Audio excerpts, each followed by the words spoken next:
Ribuan tahun yang lalu, jauh sebelum era media sosial, mitologi Yunani sudah menulis sebuah peringatan tentang bahaya mencintai diri sendiri secara berlebihan. Kisah tentang Narkisos, pemuda dengan paras luar biasa rupawan. Legenda mengatakan, ia dikutuk karena menolak cinta banyak orang. Ia kemudian melihat bayangannya sendiri di permukaan air yang tenang dan terpesona. Ia terpaku di sana, tak makan, tak minum, hingga akhirnya ia kehilangan nyawanya di tempat ia pertama kali melihat refleksi dirinya. Dari tragedi kuno inilah istilah narsistik lahir.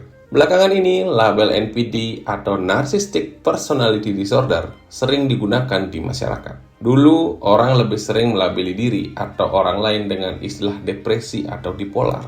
Sekarang, tren itu bergeser ke NPD.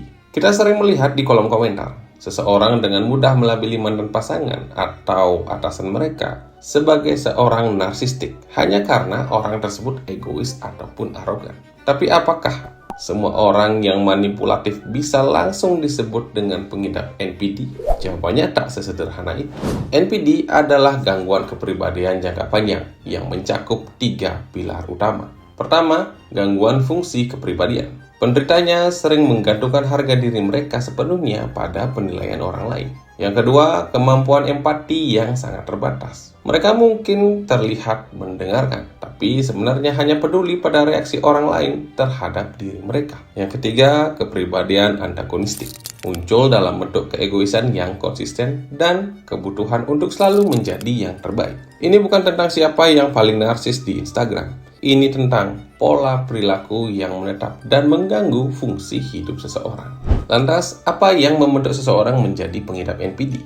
Psikologi modern memandang penyebabnya sebagai perpaduan kompleks antara faktor perkembangan dan pengalaman masa kecil.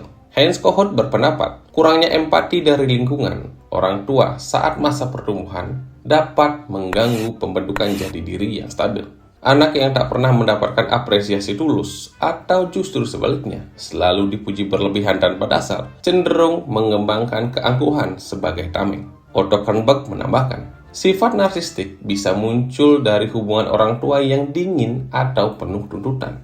Di sini, keangkuhan bukanlah kesombongan nyata, melainkan mekanisme pertahanan untuk menutupi rasa malu dan kerentanan yang mendalam. Bahkan, neuroscience menemukan adanya perbedaan struktur otak seperti berkurangnya gray matter pada area yang memproses emosi dan empati. Mari kita lihat juga kasus yang sering terjadi sekarang. Seorang rekan yang tampil mempesona di pertemuan pertama. Dia tampak kompeten dan percaya diri. Namun, setelah beberapa bulan, polanya mulai berubah. Dia mulai memanipulasi informasi, merendahkan rekan lain untuk terlihat unggul, dan menolak kritik dengan amarah yang meledak. Penting untuk diingat, mereka melakukan ini karena mereka takut. Di balik topeng yang mereka pakai, ada kerapuhan emosional yang sangat besar. Terapi untuk NPD ini emang ada. Kebanyakan penderita tidak merasa ada yang salah dengan dirinya. Kisah Narkisos di awal tadi mengingatkan kita bahwa terjebak dalam bayangan diri sendiri bukanlah cara hidup yang berkelanjutan. Di era modern ini, kita semua rentan terhadap godaan untuk sekedar menjadi bayangan di mata orang lain. Jadi, sebelum memberi label, mari kita pahami bahwa kesehatan mental itu kompleks. Jika kamu memiliki pengalaman berhadapan dengan tipe kepribadian ini, bagikan ceritamu di kolom komentar dengan bijak. Saya Arim, terima kasih telah menonton. Sampai jumpa di pembahasan selanjutnya.